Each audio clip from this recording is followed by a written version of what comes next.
Hi everyone, this is daveac.blip.tv and this is my vblog 063 for the 2nd of October 2009. Well, we're going to be flashing backwards and forwards in time, only stopping for a wine, and that will be at the end. Well, let me catch up with some bits of news. I said last week that I was a guest on the Gallifreyan Embassy forums Doctor Who Podshock. Well, indeed I was. It was episode 163, and that is now available either from the Gallifreyan site or you can actually subscribe to it on iTunes. And that's the one where I joined them because with James I was giving a report back on the Hoover's Day at Ripley in Derbyshire that we'd both been to. And I also stayed on the show to talk about the Planet of the Spiders as well. So please catch that. Because of the length of time, the actual podcaster panel that we were both part of, with the box room, the Flashing Blade, the Tin Dog, Bridging the Rift, the Minute Time Lord, and of course the Cultum Collective that I was there from. That is going to be done as an aftershock, I believe. Luce is going to put that out as a special. So please do check that out. Now, mentioning the Cultum Collective, last Sunday we had episode 9 where we did about has James Bond shaken his last martini, which we were talking about whether the franchise was still in good health or whether it was struggling, whether it's still invigorating. There was some news from Darth on that in actual fact the studio is having trouble with money issues. I think it was MGM, and that's cast some doubt on when the next Bond will make it. But good news to set aside against that was that in actual fact that Daniel Craig had signed up for a total of possible 5 Bond movies. So having done of course 2, the Casino Royale and Quantum of Solace, we could have 3 more Daniel Craig Bond films. So that was it. We each talked about which was our favourite Bond and so on. Mine was From Russia with Love. So please check that out. Now this coming Sunday we're back to our favourite subject of Doctor Who again.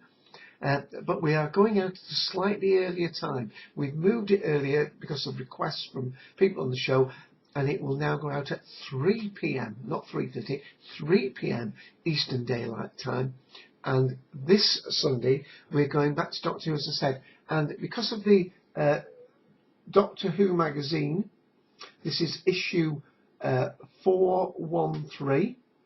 They discussed the Mighty 200. That's 200 Adventures of the Doctor. This is one of the 4 covers, by the way, you could get at that magazine. There's a Tom Baker cover, Peter Davidson cover, and then there's the other 2 as well. So obviously that's the one I got, the green one, the 9th and 10th Doctor.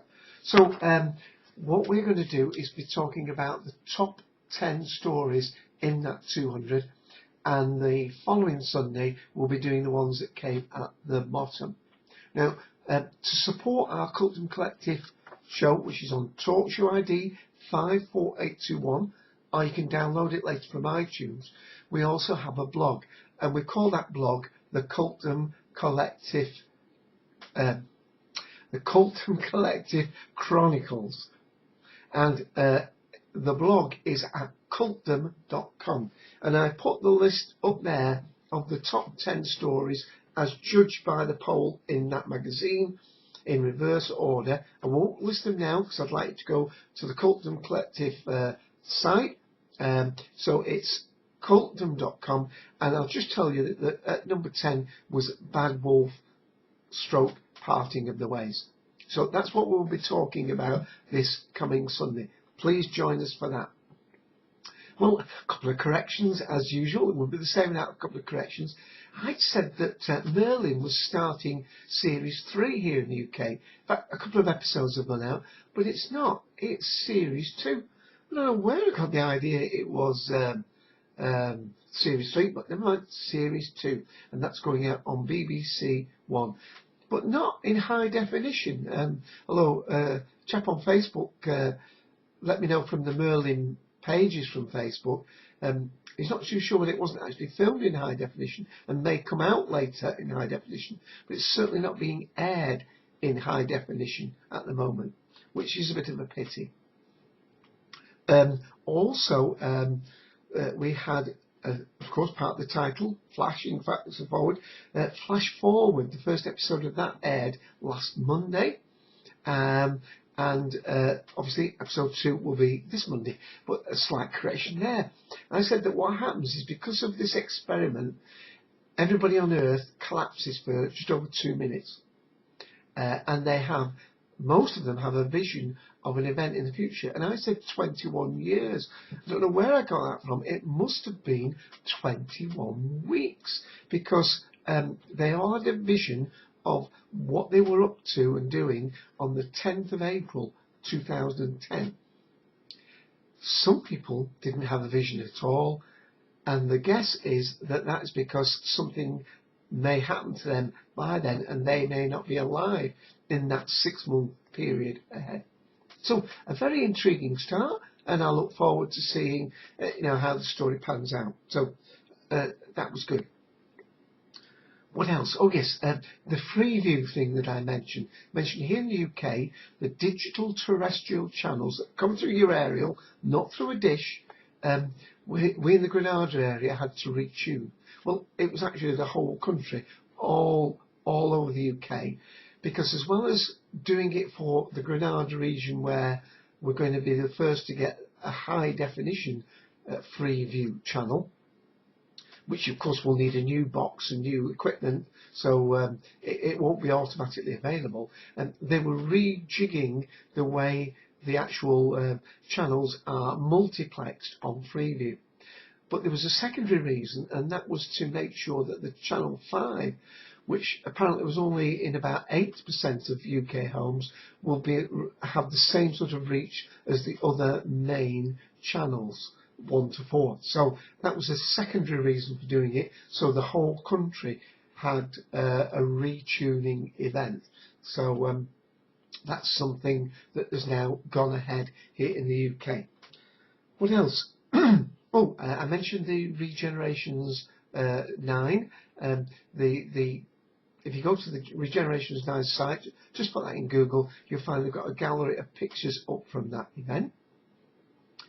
What else? Oh yes, not having a flashback with those little pieces, flashing forward, not tomorrow, but a week on Saturday, back where I live, of course, here in Hyde in the UK, bit of a hotspot for science fiction, Well, nearby is Ashton, but there's another Doctor Who charity event. See if this can come into focus. Who's coming? And this is like the Hyde fundraisers that I've mentioned here before and on the Gallifreyan Embassy site. Do sterling work raising money for children in need, wearing Doctor Who figures. They're having another event. We've got guests there, as you saw, John Leeson, K9, Michael Jason, who played the Valeyard, and Andrew Hayden Smith, who was in the alternate Earth story with Mickey. So they're going to be coming to Ashton, and I will try and report back from that. So that's that. Some other tech news flashing about a bit, aren't there? I mentioned that the PlayStation 3 Slim was out, and we mentioned a bit about the prices coming down. Even the Wii has come down in price now. Well, there is yet another PlayStation 3 Slim coming out in a bundle, and I think it's called the Uncharted Bundle, and that comes out on the 16th of October. And you may, if you're considering buying a PlayStation 3, consider just waiting for that, because apparently this will have a 250 gig drive in it, not 120, and it's bundled with this game and so on. So if you are looking out for a PlayStation 3, just consider waiting to see what happens with that. And the other tech news is that the Chrome browser, Google's Chrome browser, has a flashing backwards and forwards plugin that is now available for Internet Explorer, and it's supposed to render flash animations much quicker. Now I must admit, I downloaded it, but I found that my Internet Explorer was a little bit unstable after that. It crashed on me a couple of times, so I've actually taken the plugging out.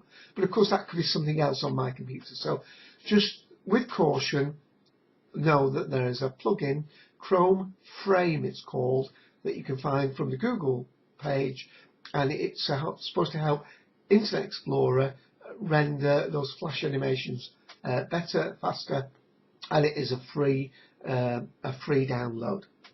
Okay, well, that's a lot of information. Let me see, I'm just consulting my little typing notes there. Let me have a look. Yes, that's all the little bits and pieces from there. Now, I haven't got a DVD to show you this week, but I have got a book, and I have got a Doctor Who audio Big Finish to talk about before we end on the wine. Well, as I said, on the Gallifreyan Embassy Podshot 163, we were talking about the Hoovers. And one of the guests there was Annika Wills, and I really enjoyed listening to her little part of it. So I hunted out one of my older books, so it's not fiction this time, it's a non-fiction, it's Companions, Doctor Who Companions. Now it's about over 10 years old, this book, so you might have difficulty finding it. I'm not too sure it's in print. Let's see if I can get the, don't suppose the ISP thing, no, it's not in focus there, but it is a really great reference, and of course I'd hunted up because I wanted to just remind myself about Annika, who played Polly. Lovely picture of her there, and of course there is Ben, played by Michael Craze. Ben, who was a companion at the same time with her, was both excuse me, the first and second Doctor. Let me just read the little bit of writing that's next to her picture here. We recorded an episode every Saturday night, only a week ahead of transmission. I had my 2 children by then, and they would come and they would be at home watching Doctor Who on television while I was actually making the next episode in the studio. I know one week they were watching the scene where I got gobbled up by a monster or something, and they were asking their father, is Mummy coming home again? So, great. There's some lovely pictures in here of the different companions. There's an early one of Barbara. There are some colour ones. Ian, of course, that's played by William Russell. Susan and Barbara there. What else can we find? Oh, the Brigadier. Katie Manning.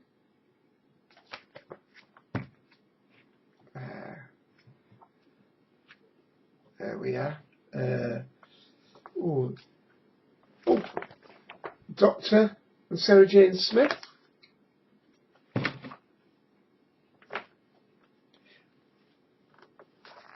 Ian Marter, of course. Let's have a look. He played Harry. Leela, Louise Jameson. I'm looking for Zoe. Oh, second Romana. Where's Zoe? Can't. I should have bookmarked. Ah, there she is. Had to have Zoe in the picture, didn't we? So it really. Oh, there's another one. Let's have 2 of Zoe. So it really is a smashing little reference book. There's Nissa, Adric, and Tegan. So it really is a great book if you can find it. Doctor Who, The Companions. So I'm going to read a lot more through that. Right, again, quite a nice lot of Doctor Who for us today, isn't there? When I went to the, and I'm harking back, flashing backwards and forwards, flashing back to the Who's again, it was the Tin Dog who recommended to me a couple of Big Finish. I've shown that I bought this before, but I hadn't actually opened the cling film and started playing it. I've not got to the end of it now, but it's a Sixth Doctor and Evelyn Smythe story. Doctor Who and the Pirates are the last that lost a sailor. And I'm going to play a clip right from... Not focusing. Bill Oddie there, of course.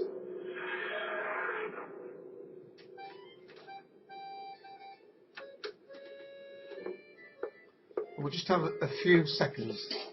Oh, not got your sea legs yet, Evelyn? Ah. Oh. Who's that? That's the Doctor. He owns the time machine I was telling you about. Most of the time he can't operate it very well. But every now and then he surprises you. He has very bad taste in clothes, but a lovely smile. He might be along in a bit, then you can meet him for yourself. In the meantime, you'll have to make do with the story. We just landed in the hold of a ship. Not the most auspicious start to an adventure, you might think, but you'll never guess what was in it.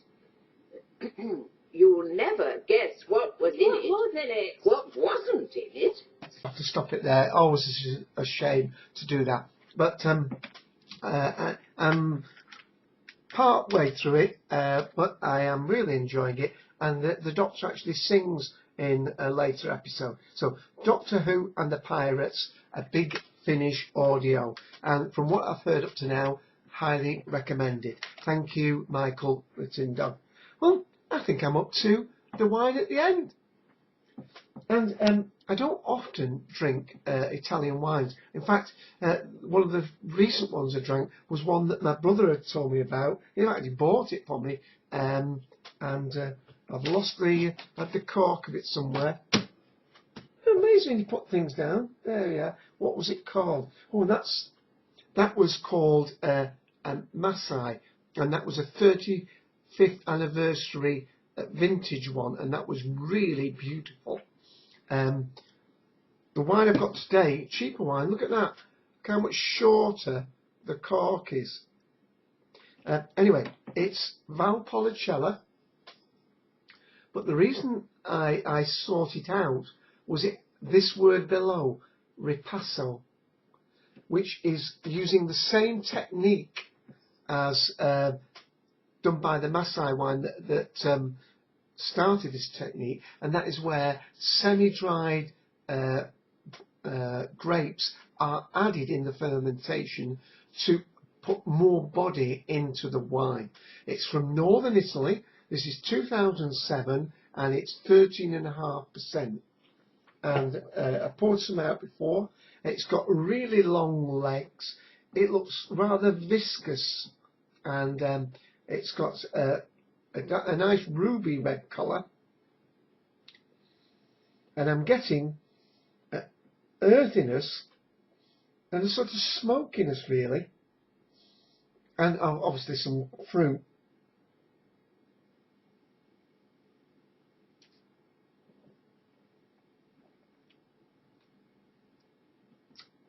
And that's rather a red cherry. It's quite dry, slightly sharp. There's almost a little bit of licorice in there as well. That seems strange, but that's what I'm getting. As I said, a little bit of smokiness on the nose. Not a lot of oak, but what you do get, it's got it's like this other Ripasso one. It's a different mouthfeel. It's sort of not what's the word? Not gelatine, but a slight stickiness, almost like a slightly fortified, which of course it is, but almost like so you were drinking a weak port, as it were. So it's got a very different mouthfeel to the usual French or Australian or American wines that I drink. I'm not, as I say, I'm not really into Italian wines, these Chiantis and things.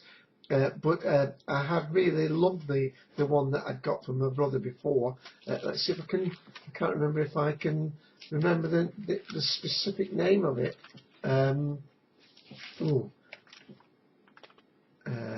No, let's concentrate on this one because. Oh yes, it was. It was Campo Florin. That was it. Campo Florin, Masai, 2005 from Italy. That was 13%. But actually, it tasted stronger than this. This at 13.5 doesn't quite pack the punch that the other one did. Mind you, that was a dearer wine, well over £10. This, I think, was £7, which is what, $10. That's about €8. I'm going to have another taste because I'm a bit undecided on it, I'm afraid.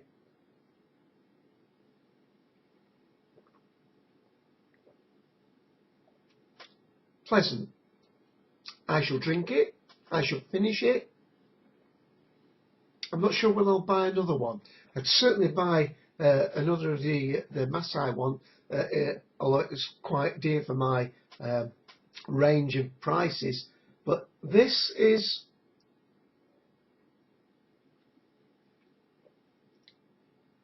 pleasant. I think it would really be better with food, actually. Really better with a nice big roast.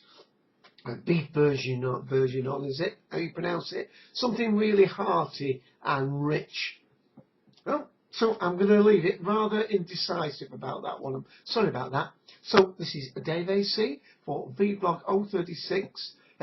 Hoping to catch you again next week. And don't forget, the Cultdom Collective podcast, 3 p.m. Eastern Daylight Time. TalkShoe ID 54321. The top 10 in the Doctor Who magazine list of Doctor Who stories of all time. That's new stories and classic combined. Alright, with that, catch you next time. Bye.